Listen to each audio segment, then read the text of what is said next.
She introduced me as her chauffeur at a party that I had partially funded. She said it loud enough for the entire room to hear. When I took her aside right after, she rolled her eyes and told me, "You should feel lucky I even allowed you inside." I didn't argue, didn't raise my voice. I simply grabbed my coat and walked out. 2 weeks later, her parents were standing on my doorstep. It's strange how you can share years with someone and still not truly know who they are. Or maybe the red flags were always waving, and I just chose to look the other way. Either way, what happened last month flipped everything upside down. Here's the full picture. I'm 32M, and I had been with Susan, 29F, for roughly 2 years. We met through common friends during a pub quiz night. She was stunning, self-assured, and had this magnetic energy that made people orbit around her. I fell fast and hard. Susan works in IT for a tech firm in the city center. An entry-level help desk position, nothing high-paying, but she always spoke about it as if she were the department head. I'm a general contractor with my own small company. It's not flashy, but I built it from the ground up, and I'm proud of it. The income is solid, more than solid. Some months. In the beginning, everything felt ideal. Weekends were spent wandering the city, trying new cafes and restaurants, catching obscure movies at that tiny art house cinema she adored. But in hindsight, the warning signs were there from early on. Little digs about my wardrobe, quiet smirks about my pickup truck, the fact that in 2 whole years she never once brought me around any of her coworkers. I brushed it all aside because I was head over heels. About 5 weeks ago, Susan mentioned her company was throwing a major client appreciation event at a fancy downtown hotel. She was on the planning committee and was clearly stressed about pulling it off perfectly. "Jessica from IT is bringing her boyfriend," she said one evening while glued to her phone. "He's some kind of attorney. Mind if I tag along?" I asked lightly. I could be there for moral support. She paused just a fraction too long, but I noticed. "I suppose you could come," she finally said. "It'll mostly be corporate types talking shop. Pretty dry." I offered to cover some of the costs since I knew money had been tight for her lately. Her rent had jumped, and she kept dropping hints about possibly needing to relocate. In the end, I paid for her cocktail dress for $150. The gift hamper for her manager, $200, and a bunch of other event extras. Not a huge amount, but definitely not trivial. The night finally came. I scrubbed up well, best suit I own, the one I wear for big client pitches, fresh haircut, the whole deal. Susan barely glanced at me when I picked her up in the truck. She just reminded me not to forget the hamper in the back seat as we reached the hotel. I could sense her stiffening beside me. While crossing the lobby toward the ballroom, she started walking a few steps ahead, putting deliberate space between us. "Why don't you hang out at the bar for a bit?" she suggested out of nowhere. "I need to make sure everything's set first." "I'll just come with you," I replied. "I can carry something if you need." She looked irritated but didn't push back. The ballroom was gorgeous. Open bar, elegant hors d'oeuvres, soft lighting, the works. Susan spotted her group immediately and made a beeline, with me following a step behind. "Susan, this looks incredible," said a sharp-dressed woman in black. "Who's your friend?" There was a tiny, loaded pause. I started to extend my hand when Susan jumped in. "This is Alex, my driver tonight." She laughed it off like it was hilarious. The woman's brow furrowed. She eyed my suit and clearly wasn't buying it. "Your driver?" "Yep," Susan said brightly. "He was kind enough to give me a ride. But he's actually heading out now. Aren't you, Alex?" Felt like a kick to the chest. 2 years and I was the hired help. I lightly took her arm and steered her a few feet away. "What was that?" I asked, keeping my tone low and even. She rolled her eyes, glancing back at her group. "These are important people, Alex. My career is riding on nights like this." Just go wait in the truck or something. I helped pay for half this event, I reminded her quietly. I bought that dress you're wearing. That's when the mask fully slipped. She looked at me with open disdain and said, You should be thankful I even let you step foot in here. Everything clicked into place in that second. All the tiny jabs, all the dismissive comments, they weren't stress or bad days. This was the real her. I didn't yell. I didn't cause a scene. I just nodded, said, You're absolutely right, retrieved my coat from check, and left. Drove home in total silence. By the time I walked through my door, my phone was blowing up. Missed calls, frantic texts. Where did you go? Are you seriously stranding me?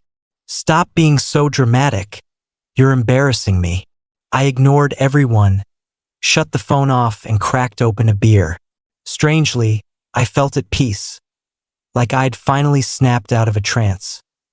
Next morning, she was pounding on my door, eyes red but makeup flawless as always. What the hell was that last night? You just abandoned me. I had to Uber home. You introduced me as your driver, I said, leaning in the doorway, not letting her in. It was a joke. God, you're so thin-skinned. Those people matter for my career. I couldn't have them thinking I was dating, well, a contractor. I finished the sentence for her. Someone beneath you. She at least had the grace to flinch. That's not how I meant it. It's just office politics. Then came the waterworks, Oscar-worthy on cue. She sobbed about stress, about wanting to impress her boss, promised to make it up to me, even floated a romantic weekend away. I love you, she said, cupping my face. Last night was dumb. I'm sorry. I let her believe I bought it. Invited her in, made coffee, heard her out. She left thinking we were fine. For the next few days, everything appeared normal on the surface. She was extra sweet. Constant texts, heart emojis, talking about our future. Then, roughly a week after the party, she called bubbling with excitement. Babe, my birthday's coming up soon, and I want to host a small dinner for some work people at Antonelli's, that new upscale spot. Sounds fun, I said neutrally. Thing is, I'm a bit short after the client party and everything. Would you mind helping out? You want me to cover it, would you? It's only my close colleagues. Great networking opportunity. Notice she never actually invited me. How much? About $1,200 for the private room deposit. They need a card on file. I'll put mine down, I told her. Just let me know the date. You're amazing, she squealed. I'll swing by tomorrow to grab it. Next day she came over all smiles. I handed her a card, my secondary one, not the usual. So what time should I show up that night? I asked casually. Her smile flickered. Actually, it's just work people. Super boring shop talk. You'd hate it. Got it, I said, nodding like it was no big deal. Totally understand. She kissed me quick and left on the actual night of the dinner. I called the card issuer first thing in the morning and reported that card lost. They killed it instantly and overnight a replacement. Then I put on my sharpest suit, even better than the one from her work event, and headed to Antonelli's. Instead of walking into the private room, I took a seat at the bar that had a perfect sight line through a decorative screen. They arrived around 7:30, Susan radiant in a brand new dress I'd never seen, surrounded by her crowd. I recognized the woman from the client party. There was also a guy I didn't know whose hand kept resting on Susan's lower back. She wasn't shrugging it off. She was leaning in. I ordered a scotch and enjoyed the show. They were laughing, snapping photos, toasting. Susan was glowing, completely in her element, nothing like the perpetually dissatisfied girlfriend I knew who answered tickets all day. At 9:45 the server brought the leather folder. Susan waved everyone off graciously and slid my, now dead, card across the table like a boss. It's my birthday. I insist, my treat. The server disappeared. Minutes later he returned, bent down and spoke quietly to her. I watched her face cycle from confusion to panic. Phone out, frantic tapping. Text started hitting my phone. Alex, the card isn't working? Call me right now. This is over $1,200. I look like a complete idiot. I let her sweat. 5 increasingly desperate messages later, I finally replied. Look behind you. She whipped around, scanned the room, and when her eyes locked on me, every drop of color left her face. I finished my drink, paid the bartender, and strolled over to the private room, envelope in hand. The second I stepped in, the table went graveyard quiet. A couple people clearly recognized me. Isn't that your driver? Someone muttered. I smiled politely. Actually, I was her boyfriend for the last 2 years. I pulled out a stack of printed photos, us on vacations, holidays, date nights, and laid them across the table like evidence. I'm also the guy who paid for the dress she wore to your client event, the gift basket for the boss, and who got introduced as the help that night. You could hear a pin drop. The guy who'd been all over her suddenly needed to check his phone on the other side of the table. Susan's boss was staring daggers at the photos. Alex, let's talk outside. Susan hissed through clenched teeth, face flaming. No need, I said calmly. Just wanted to say happy birthday in person and let you know I reported that card lost yesterday morning. So it's been canceled since noon. Enjoy settling the check, everyone. You did what? She practically shrieked. I straightened my cuffs. And to circle back to your comment a couple weeks ago, no, I'm not grateful you let me in. But I am grateful you finally showed me exactly who you are. I turned to the stunned table. Have a lovely evening. She lunged and grabbed my sleeve. You can't just leave me with this bill. I looked down at her hand, then met her eyes. Let go of me. She didn't. So I leaned in close and said, very quietly, fuck off, Susan. Then I walked out. Behind me the room exploded, her yelling my name, people whispering, someone awkwardly suggesting they just split it 12 ways. That I never looked back. The next day the messages were nonstop. Pleading, bargaining, threats to ruin my name. I blocked her everywhere. She showed up at my house twice. I never opened the door. Friends' phones left tearful voicemails I deleted unheard. A week later, I got a LinkedIn message from one of her coworkers. Turns out, after the birthday disaster, her boss launched a full review.